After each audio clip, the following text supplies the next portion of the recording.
எகிப்துக்கு எண்ணெய் கொண்டு போகப்படுகிறது. இதெல்லாம் நான் ரொம்ப பிரமிக்கிற தீர்க்க தரிசனம். பார்க்கிறதுக்கு ரொம்ப ஈஸியா இருக்கும். இஸ்ரவேல்ல இருந்து எண்ணெய் எகிப்துக்கு போகுமா? ஏன் போகாதுன்னு நான் உங்களுக்கு சொல்றேன். எகிப்து இஸ்ரவேலோட நம்பர் 1 எதிரி. எகிப்துடைய அதிபர் தான் சொன்னாரு, நாசர் சொன்னாரு, இஸ்ரவேலை ஒளிச்சு கட்டிடுவேன். ரெண்டாவது, எகிப்துக்கு எண்ணெய் வேணும்னா கூப்பிடுற தூரத்துல சவுதி அரேபியா இருக்குது. எகிப்துடைய தபுக்குங்கிற ஒரு இடத்துல, சவுதி அரேபியோட தபுக்குங்கிற இடத்துல அப்படி எட்டி பாத்தீங்கன்னா எகிப்து தெரியும். நடுவுல ஒரே ஒரு ஆறு மாதிரி ஒண்ணு ஓடும். அந்த பக்கம் எகிப்துல வர வாகனங்கள்லாம் தெரியும். அவ்வளவு டிஸ்டன்ஸ் தான் இருக்குது எகிப்து. எகிப்து நினைச்சா சவுதி அரேபியா எண்ணெய் வாங்கலாம். ஏன்னு கேட்டா சவுதி அரேபியா எகிப்துடைய ஃப்ரெண்ட்ஸ், வாங்க முடியும்.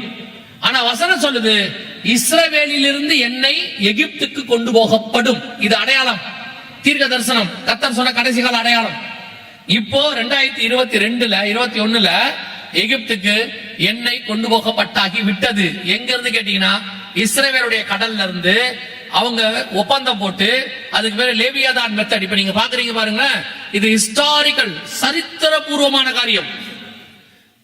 கடல் பாம்புன்னு அர்த்தம் லேவியாதான். இப்போ ஒரு பைப் போகும் பாருங்க, அப்படியே இஸ்ரவேல் எண்ணெய் ஆலையிலிருந்து ஒரு பைப் புறப்பட்டு அப்படியே எகிப்துக்கு போகும். அந்த போது பாருங்க, எகிப்துக்கு போகும். இதுக்கு பேர் தான் லேவியாதான் மெத்தட். இஸ்ரவேல்ல இருந்து எகிப்துக்கு எண்ணெய் போயாச்சு. ஓசியா 12:1 நம் கண்களுக்கு முன்பாக நிறைவேறிடுச்சு. நீங்க பக்கத்துல இருக்கு பாத்தீங்களா, அந்த ஸ்டில் வச்சிருக்கோம் பாருங்க, அதே என்னைக்கு போச்சு, இந்த ஒப்பந்தம் என்னைக்கு போடப்பட்டது, அதற்கான ப்ரூஃப் கவனித்துக் கொள்ளுங்க. கர்த்தர் ஒரு தீர்க்க தரிசனத்தை சொன்னால் அது அப்படியே ஆம் என்றும் ஆமென் என்றும் நடக்கும். எகிப்துக்கு எண்ணெய் போகுதுங்கிறது சாதாரணமான விஷயமே கிடையாது. இன்னும் சொல்ல போனா எகிப்துல ஒரு மிக முக்கியமான கால்வாய் இருக்குது. அது உலகத்தினுடைய எல்லா கப்பலும் போகும். எகிப்து நினைச்சா அந்த கப்பல்கள் இருந்து கூட எண்ணெயை வாங்கிக்கலாம். ஆனால் வேதம் சொல்லுது, இஸ்ரவேல்ல இருந்து எண்ணெய் எகிப்துக்கு வரும். வந்துடுச்சு. கர்த்தர் சொன்னபடி 12ஆம் அதிகாரம் 1வது வசனம் ஓசியாவின் புஸ்தகத்தின் வரைக்கும் இன்னைக்கு உள்ள தீர்க்க தரிசனங்கள், 2022 உள்ள தீர்க்க தரிசனங்கள் நிறைவேறிடுச்சு. இன்னும் 2 காரியங்கள் இருக்கு. அதை மாத்திரம் சொல்லிட்டு நான் ஜெபம் பண்ணி முடிக்க விரும்புகிறேன். இனி 2ம் நடக்க போற சம்பவம். இந்த காலகட்டத்தில் இஸ்ரவேலுக்கு விரோதமாக ஒரு காரியம் எழும்பி வரும். அதான் நமக்கு அடுத்து வரக்கூடிய அடையாளம். வாசிங்க, யோவேல் புஸ்தகம் 1ஆம் அதிகாரம். அடுத்து யோவேல், அடுத்த புஸ்தகம் யோவேல் 1:6வது வசனம் வாசி. எண்ணி முடியாத ஒரு பலத்த ஜாதி என் தேசத்தின் மேல் வருகிறது.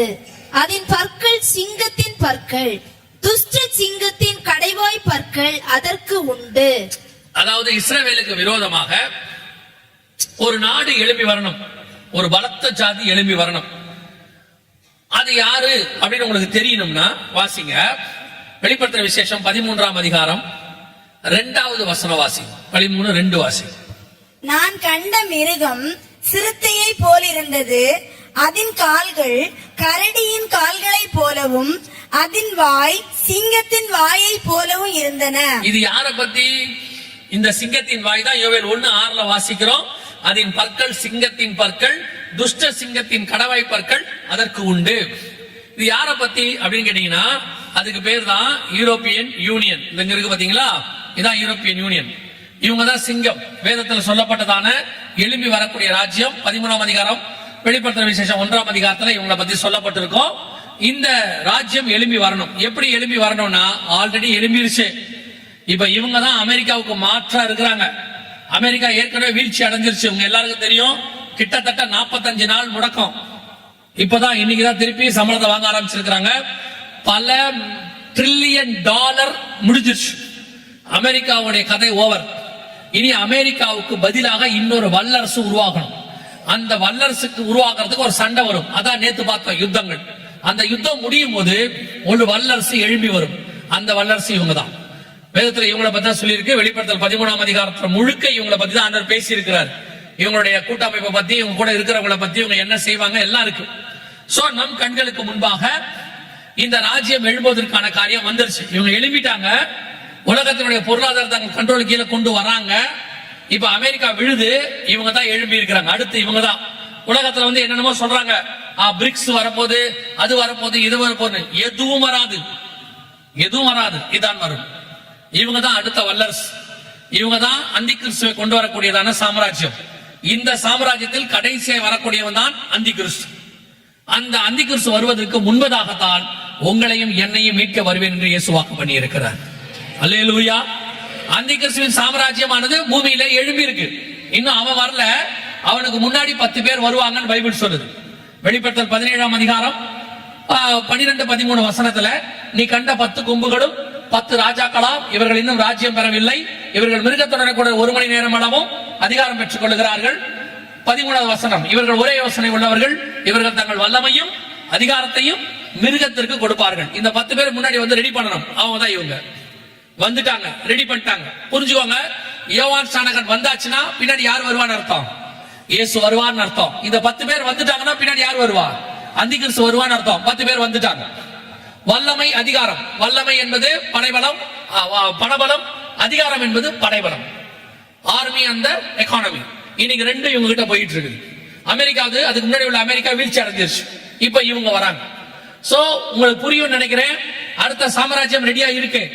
வல்லமை, அதிகாரம் அவங்க கிட்ட போயிட்டு இருக்கு. இவங்க வந்து எல்லாத்தையும் அவங்க கையில ஒப்படைக்கணும். அந்த ஒப்படைக்க வேண்டிய 10 பேர் வந்து நம்ம கண்ணுக்கு முன்னாடி இருக்காங்க. இவங்க தான் அவங்க இப்ப இருக்காங்க.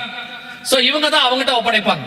இந்த காலகட்டத்தில் தான், நல்லா கவனிங்க, இந்த காலகட்டத்தில் தான் யோவேல் புஸ்தகத்துல கர்த்தர் மிக முக்கியமான ஒரு காரியத்தை அறிவிக்கிறார். 3 வசனத்தை வாசிக்க போறோம், வாசிட்டு முடிக்க போறோம். நல்லா கவனிங்க, வாசிங்க. யோவேல் புஸ்தகம் 1ஆம் அதிகாரம் 15வது வசனம் வாசிங்க. அந்த நாளின் நிமித்தம் ஐயோ, அந்த நாளின் நிமித்தம் ஐயோ, கர்த்தருடைய நாள் சமீபமாய் இருக்கிறது. கர்த்தருடைய நாள் சமீபமாய் இருக்கிறது. அது சங்காரம் போல. கர்த்தருடைய நாள் என்னவா இருக்கிறது? சமீபமாய் இருக்கிறது. 2:1 வாசிங்க பாப்போம். யோவேல் 2:1. சீயோனிலே எக்காளம் ஊதுங்கள், என் பரிசுத்த பர்வதத்திலே எச்சரிப்பின் சத்தம் இடுங்கள். தேசத்தின் குடிகள் எல்லாம் தத்தளிக்க கடவர்கள், ஏனெனில் கர்த்தருடைய நாள் வருகிறது, அது சமீபமாய் இருக்கிறது. இது 2வது. 3வது வாசிங்க. 2:11 வாசிங்க. கர்த்தர் தமது சேனைக்கு முன் சத்தமிடுவார், அவருடைய பாளையம் மகா பெரிது, அவருடைய வார்த்தையின்படி செய்கிறதற்கு வல்லமை உள்ளது. கர்த்தருடைய நாள் பெரிதும் மகா பயங்கரமுமாய் இருக்கும், அதை சகிக்கிறவன் யார்? ஒரு தடவைக்கு 3 தடவை 2 அதிகாரத்துல மட்டும் கர்த்தருடைய நாள் சமீபம், கர்த்தருடைய நாள் சமீபம், கர்த்தருடைய நாள் சமீபம்னு கர்த்தர் சொல்றார். இந்த காரியங்கள்லாம் நடக்கும்போது நல்லா கவனிச்சீங்களா? ஓசியாவின் புஸ்தகத்துல கர்த்தருடைய நாள் சமீபம்னு சொல்லல. ஓசியா அந்த வார்த்தையை சொல்லவே இல்லை. ஆனா இங்க சொல்றார் யோவேல், இந்த சம்பவம் நடந்த உடனே அடுத்த சாம்ராஜ்யம் எழும்பும் போது 1ஆம் அதிகாரம் 6ஆம் வசனத்துல நடக்குது. 1:15 கர்த்தருடைய நாள் சமீபம், 2:1 கர்த்தருடைய நாள் சமீபம், 2:11 கர்த்தருடைய நாள் பெரிதும் பயங்கரமாய் இருக்கும். 3 தடவை பேசுறார் கர்த்தருடைய நாளை பத்தி. இந்த கர்த்தருடைய நாள் என்பது என்ன? ரகசிய வருகையா? சபை எடுத்துக்கொள்ளப்படுறதா? இல்ல இல்ல, அது இல்ல. நல்லா கவனிச்சு கொள்ளுங்க. கர்த்தருடைய நாள் என்பது என்ன? வாசிங்க. பேதுருவின் புஸ்தகம் 1 பேதுரு 3:9 வாசிங்க பாப்போம். மன்னிக்கணும், 2 பேதுரு 3:9. பிரியமானவர்களே, அப்போ மன்னிக்கணும், அப்போ 1 பேதுரு 3:9. தாமதிக்கிறார் என்று, ஓகே, அதான் தாமதிக்கிறார் என்று சிலர் எண்ணுகிறபடி கர்த்தர் தமது வாக்குத்தத்தத்தை குறித்து தாமதமாய் இராமல், ஒருவரும் கெட்டு போகாமல் எல்லாரும் மனம் திரும்ப வேண்டும் என்று விரும்பி நம்மேல் நீடிய பொறுமை உள்ளவராய் இருக்கிறார். கர்த்தருடைய நாள் இரவிலே திருடன் வருகிற விதமாய் வரும். இது எந்த நாள்? திருடன் வருகிற விதமாய் வரும். திருடன் வருகிற விதமாய் கர்த்தர் எப்ப வருவாரு? நம்ம ரகசிய வருகை நினைக்கிறோம். ஆனா வசனம் என்ன சொல்லுது? வாசிங்க. வெளிப்படுத்தின விசேஷம் 16ஆம் அதிகாரம் 15வது வசனம் வாசி. 16-15. இதோ திருடனை போல் வருகிறேன், தன் மானம் காணப்படத்தக்கதாக நிர்வாணமாய் நடவாதபடிக்கு விழித்துக் கொண்டு தன் வஸ்திரங்களை காத்துக் கொள்கிறவன் பாக்கியவான். இது எப்ப நடக்கிற சம்பவம்? 16 வாசிங்க. அடுத்த வசனம். அப்பொழுது எபிரேயு பாஷையிலே அர்மகதோன் எனப்பட்ட இடத்திலே அவர்களை கூட்டி சேர்த்தான். இது பகிரங்க வருகையை பத்தி சொல்லப்படுது. கர்த்தருடைய நாள் என்பது எதுக்கு இருக்குது? பகிரங்க வருகை. இப்போ யோவேல் புஸ்தகத்தை நீங்க வாசிச்சு பாருங்க. கர்த்தருடைய நாள் என்பது எதுக்கு அப்புறம் வருதுன்னு நான் உங்களுக்கு சொல்றேன். இப்போ கர்த்தருடைய நாள் என்பது பகிரங்க வருகை. இந்த வெளிப்பாடு தான் இவங்க எல்லாருக்கும் இருக்கு. கர்த்தருடைய நாள் வருது வருது வருது, பயங்கரமா இருக்கு, எல்லாரும் சாக போறாங்க, அதை சகிக்கிறவன் யார்? அவோ வானங்கள் வெந்து அழிந்து 1 பேதுரு 3:10 சொல்லுது, கர்த்தருடைய நாள் திருடன் வருகிற விதமாய் வரும். அப்பொழுது வானங்கள் மடமடம் என்று அகன்று போம், பூதங்கள் வெந்து உருகி போம், பூமியும் அது உள்ள கிரியைகளும் எரிந்து அழிந்து போகும். இது அழிவை பத்தி பேசுது. அததான் வெளிப்படுத்தல் 16:16 அர்மேகதான் யுத்தத்தை பத்தி பேசுது. அதுதான் கர்த்தருடைய நாள். அப்போ நாம் சொல்லக்கூடிய ரகசிய வருகை, சபை எடுத்துக்கொள்ளப்படுதல், இதுக்கு நடுவுல எங்கேயாவது சொல்லப்பட்டிருக்குதா அப்படின்னு கேட்டீங்கன்னா, யோவேல் புஸ்தகம் 2ஆம் அதிகாரம் 16வது வசனத்தை வாசிங்க. 16 வாசிங்க. ஜனத்தை கூட்டுங்கள், ஜனத்தை கூட்டுங்கள், சபையை பரிசுத்தப்படுத்துங்கள், சபையை பரிசுத்தப்படுத்துங்கள், முதியோரை சேருங்கள், முதியோரை சேருங்கள், பிள்ளைகளையும் பாலுண்கிற குழந்தைகளையும் கூட்டுங்கள். மணவாளன் தன் நல்லா கவனிங்க, மணவாளன் தன் அறையையும் மணவாட்டி தன் மறைவையும் மணவாட்டி தன் மறைவையும் விட்டு புறப்படுவார்களாக. மணவாளன் தன் அறையையும் மணவாட்டி தன் மறைவையும் விட்டு புறப்படுவார்களாக. உங்க எல்லாருக்கும் தெரிஞ்சிருக்கிறபடி மணவாளன் மணவாட்டி என்பது புதிய ஏற்பாட்டு சபையினுடைய உறவு. பழைய ஏற்பாட்டுல இஸ்ரவேல் ஜனங்களை அவர் மணவாளன் மணவாட்டின்னு சொல்லல, தேவ ஜனங்கள் தான் சொல்றாரு. ஆனா புதிய ஏற்பாட்டுல சபையை சொல்லும் பொழுது பவுல் எழுதுறார், கொரிந்தியர் எழுதும்போது, கற்புள்ள கன்னிகையாக ஒரே புருஷனுக்கு ஒப்பு கொடுக்க. வெளிப்படுத்தல் 22:17 சொல்லுது, ஆவியும் மணவாட்டியும் வா என்பார்களாக. 21:2 வெளிப்படுத்தல் விசேஷம் சொல்லுகிறது, நீ வா ஆட்டுக்குட்டியானவருடைய மனைவியாகிய மணவாட்டி தன்னை அலங்காரம் பண்ணினாள். வசனம் சொல்லுது, நீ வா ஆட்டுக்குட்டியாருடைய மனைவியாகிய மணவாட்டியை நான் உனக்கு காண்பிக்கிறேன். மணவாட்டி என்பது புதிய ஏற்பாட்டு சபை. இதுக்கு நடுவுல கர்த்தருடைய நாள் எங்க வருது பாருங்க, திருப்பி பாருங்க. யோவேல் என்ன சொல்றாரு, நீங்க வாசிங்க. 3ஆம் அதிகாரம் 14வது வசனம். யோவேல் வாசிங்க 3:14. நியாய தீர்ப்பின் பள்ளத்தாக்கிலே, நியாய தீர்ப்பின் பள்ளத்தாக்கிலே ஜனங்கள் திரள் திரளாய் இருக்கிறார்கள், ஜனங்கள் திரள் திரளாய் இருக்கிறார்கள். நியாய தீர்ப்பின் பள்ளத்தாக்கிலே கர்த்தரின் நாள் சமீபமாய் இருக்கிறது. இதுதான் அந்த அர்மேகதான் மெகிதோ வேலி. நீங்க வாசிச்சீங்கல்ல, வெளிப்படுத்தல் 16, 15, 16. அதான் நியாய தீர்ப்பின் பள்ளத்தாக்கு. அதுதான் மெகிதோ பள்ளத்தாக்குன்னு சொல்லுவாங்க. அங்கதான் கர்த்தருடைய நாள் சமீபம்னு யோவேல் எழுதுறாரு. 1ஆம் அதிகாரம் 15, 2ஆம் அதிகாரம் 1, 2, 11, 3, 14 எல்லா இடத்திலும் கர்த்தருடைய நாள் சமீபம்னு சொல்லிக்கிட்டு இருந்தவரு கரெக்டா பர்டிகுலரா 2ஆம் அதிகாரம் 16ஆம் வசனத்துல சொல்லும்போது, ஜனத்தை கூட்டுங்கள், சபையை பரிசுத்தப்படுத்துங்கள், மணவாளன் தன் அறையையும் மணவாட்டி தன் மறைவையும் விட்டு புறப்படுவார்களாக. இதைத்தான் நாம சொல்றோம், கிறிஸ்துவுக்குள் மரித்தவர்கள் முதலாவது எழுந்திருப்பார்கள், பின்பு உயிரோடு இருக்கிற நாமும் எடுத்துக்கொள்ளப்பட்டு ஆகாயத்தின் மேல் காணப்படுவோம். இதான் புறப்பட்டு போறது. யார பத்தி? மணவாளனும் மணவாட்டியும். மணவாளன் தன் அறை அப்படின்னா என்ன அர்த்தம்? பிதாவின் வலது பார்சத்திலிருந்து, the father's chamber என்பாங்க. பிதாவின் வலது பார்சத்திலிருந்து புறப்பட்டு வரார், அவருடைய ரூம் சாம்பர். மணவாட்டி தன் மறைவையும், மறைவினா என்ன? உன்னதமாட்டு சொல்லுது, கண்மலையின் வெடிப்புகளிலும் சிகரங்களின் மறைவிடங்களிலும் தங்கி இருக்கிற என் புறாவே. மறைவிடத்தில் இருக்கிறது யாரு? சபை. அதான் இங்க வசனம் சொல்லுது, மணவாளன் தன் அறையையும் மணவாட்டி தன் மறைவையும் விட்டு புறப்படுவார்களாக. எப்போ புறப்படணும்? இந்த சம்பவங்கள்லாம் நடந்துகிட்டே இருக்கும் போது கர்த்தருடைய நாள் பின்னாடி வரப்போகுது. 2:3:14 சொல்றாரு, நியாய தீர்ப்பின் பள்ளத்தாக்கிலே கர்த்தருடைய நாள் சமமாய் இருக்கிறது. அதான் மெகிதோ பள்ளத்தாக்கு, அர்மேகதான் யுத்தம், பகிரங்க வருகை. அதுக்கு நடுவுல சொல்றாரு, மணவாட்டி புறப்பட்டு போவாளாக. அப்படின்னா நீங்களும் நானும் சபை எடுத்துக்கொள்ளப்படுதலை பத்தி யோவேலுக்கு தான் வெளிப்பாடு இருக்கு. ஏன் யோவேலுக்கு வெளிப்பாடு தெரியுமா? சபையினுடைய ஆரம்பம் யோவேலுக்கு தான் வெளிப்பாடு. கடைசி காலத்திலே மாம்சமான யாவர் மேலும் என் ஆவியை ஊற்றுவேன்னு பேதுரு சொல்றாரு. அந்த தீர்க்க தரிசனம் யார் சொன்னது? யோவேல் சொன்னது. சபை ஆரம்பிக்கும் போது யோவேலுக்கு கொடுக்கப்பட்ட வெளிப்பாடு, சபையின் முடிவும் யோவேலுக்கு கொடுக்கப்பட்டிருக்கிறது. புறப்பட்டு போவார்களாக. இப்ப உங்களுக்கு எனக்கு தெரிய வேண்டியது என்ன? நம்ம கண்ணுக்கு முன்னாடி ஓசியாவின் புஸ்தகம் 12ஆம் அதிகாரம் வரைக்கும் எல்லாம் நடந்துருச்சு. இன்னும் 1ஆம் அதிகாரத்தில் சொல்லப்பட்டிருக்கிற 6வது வருஷம் சொல்லப்பட்ட தேசம் எழும்பி வர வேண்டும். இப்ப அவங்களும் எழும்புகிற காலம் வந்துடுச்சு. இப்ப அமெரிக்கா விழுந்து இவங்க அபிஷியலா வரணும்.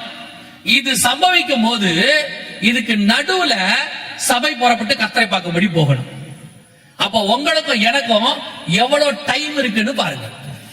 நமக்கு வேதத்துல சொல்லப்பட்ட இத்தனை காரியங்களும் அடுத்து துல்லியமா நடக்குதுன்னா அப்ப அவருடைய வருகைக்கான நேரம் எவ்வளவு இருக்குன்னு பாருங்க. இனி சபை புறப்படுகிற காலம். இப்போ தெளிவா ஆண்டவர் டைரக்டா எழுதுறாரு, சபையை கூட்டுங்கள். யோவேல்ல சொல்றாரு, நல்லா கவனிச்சு பாருங்க. சபையை கூட்டுங்கள். சபை கூட்டிட்டோம். சபைங்கிற வார்த்தையை கர்த்தர் யூஸ் பண்றார் யோவேல்ல. சபையை கூட்டுங்கள், கூட்டியாச்சு. எதுக்காக கூட்டுங்கள் தெரியுமா? சபையை கூட்டுங்கள், ஜனத்தை என்ன பண்ணணும்? பரிசுத்தம் பண்ணணும். அப்படிதானே இருக்குது. ஜனத்தை கூட்டுங்கள், சபையை பரிசுத்தம் பண்ணுங்கள். இப்ப உங்களை எதுக்கு ஆண்டவர் கூட்டி சேர்த்திருக்கிறார் தெரியுமா? மணவாளனை சந்திப்பதற்கு, பரிசுத்த அலங்காரத்தை செய்வதற்காக சபையை கூட்டி இருக்கிறார் ஆண்டவர்.